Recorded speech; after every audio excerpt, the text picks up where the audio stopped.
Okay, so this is my class AB amplifier. I just upgraded it a bit, added an extra output transistor. So yeah, it's now able to be 100 watt RMS amp, and tidy up all the components and that sort of stuff, so they're not all by wires. Yeah, so it's actually a fairly simple circuit, and just takes a little bit of time to set up the right resistor values so that you get the right current source. So the one on the left is a 10 milliamp current source coming out through these two wires here. So just a transistor set up there to develop a current source. And the other one on the right is to develop a 1 milliamp current source to come out through this blue wire. There's your bleeder resistors just there for the power supply. There's just some caps that I had laying around, so they were good enough just to remove some of the ripple. And dual bridge rectifiers, you just got a rectifier here in this top area and another one down the bottom here, just to convert their AC to DC.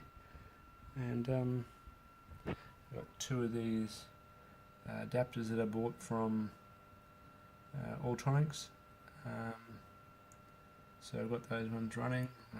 Just got them dialed down a bit on my Variac so I don't get a shock or anything. So yeah, I'm only running it at about 22 volts peak to peak, or about 11 volts per rail. And yeah, the amp's only driving about 10 watts, but it's able to drive 100 now with those two output transistors. And so just in this area here, this is just your input network. It's in here. This is your input network, and this is your these two capacitors here complete your differential pair. So this is just comparing the input to the output. This black wire is the negative feedback from the output coming back in. So this pot here just balances the offset, so that's what's on this meter here at the moment. It's just the offset, so you just try and tweak that to close as you can to zero, but because they're not tied together and not perfectly matched, it'll swing here and there a little bit, but it's no big deal for a bench amplifier. And then down here in the bottom set of transistors here, these all just these first three here provide the tail current for the long tail pair of the differential amp over here. So it's just a current mirror coming down there, and the next three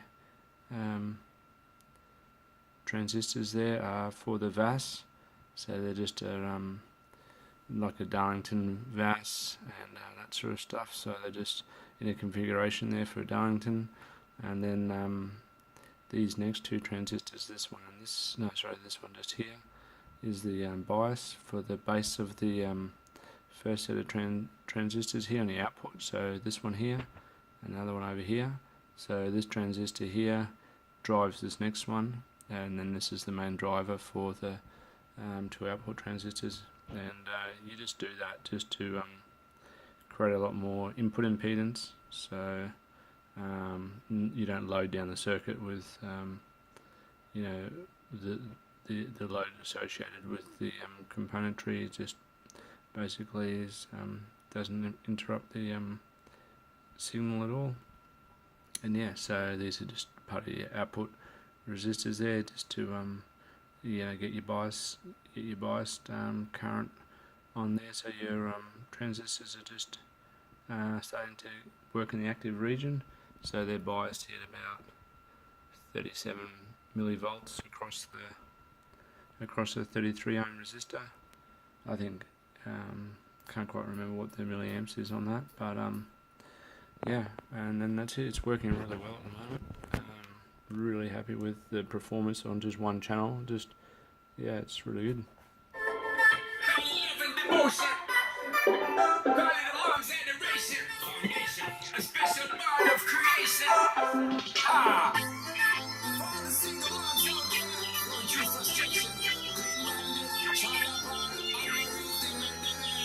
She works the night by the water.